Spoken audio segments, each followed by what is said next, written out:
Bonjour, bon après-midi. Aujourd'hui, mardi 14 janvier, je vous souhaite une magnifique journée et j'espère que depuis ce matin, vu que la journée a déjà bien commencé, vous avez eu de nombreuses occasions de sourire. Alors, je précise quelque chose quant au titre de ce challenge. Le titre dit bien « Je souris ». Et je dis merci. Il ne dit pas souris et dis merci. Ce n'est pas un ordre. On ne vous demande pas d'obéir. Ça, vous l'avez fait quand vous étiez enfant.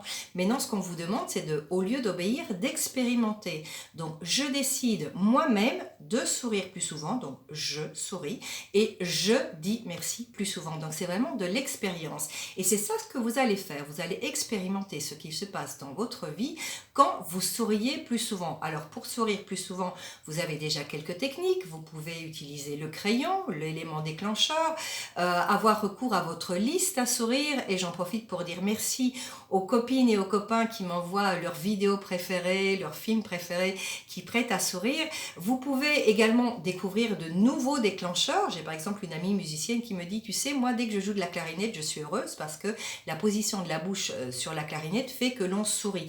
Trouvez-vous un moyen de sourire de manière consciente. Et je vous propose pour au moins toute cette semaine-ci de switcher, de changer le genre de série Netflix que vous regardez d'habitude ou de changer le genre de film que vous regardez d'habitude et de ne regarder que des choses qui font sourire. Donc adieu les films pleins de violence, de suspense malsain, les films d'horreur, on n'en parle même pas. Faites l'expérience pendant toute cette semaine de ne regarder à la télévision, au cinéma, que des films et des vidéos et des choses qui vous prêtent à sourire et vous verrez quelle aura été l'expérience et les conséquences dans votre vie. Donc ne me croyez pas sur parole, faites l'expérience, n'obéissez pas, expérimentez.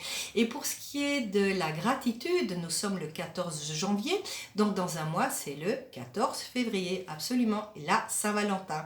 Et pour beaucoup, c'est pas un jour particulièrement rigolo la Saint-Valentin. Pourquoi? Parce que soit on n'a pas d'amoureux, soit on en a, mais il oublie de nous souhaiter la joyeuse Saint-Valentin. Alors je vous propose de faire comme dans les pays anglo-saxons. Dans les pays anglo-saxons, la Saint-Valentin, ce n'est pas uniquement l'amour des amoureux, c'est l'amour en général, donc c'est aussi l'amitié. Et ça, on n'a peut-être pas d'amoureux, on n'a peut-être pas d'amoureuse, mais des amis et des amis, on en a.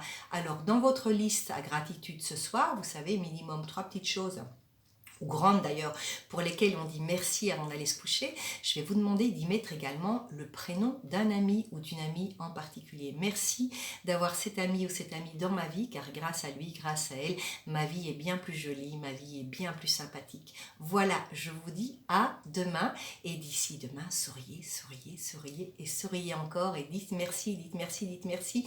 On a toujours des tonnes de raisons de dire merci dans la vie. À demain.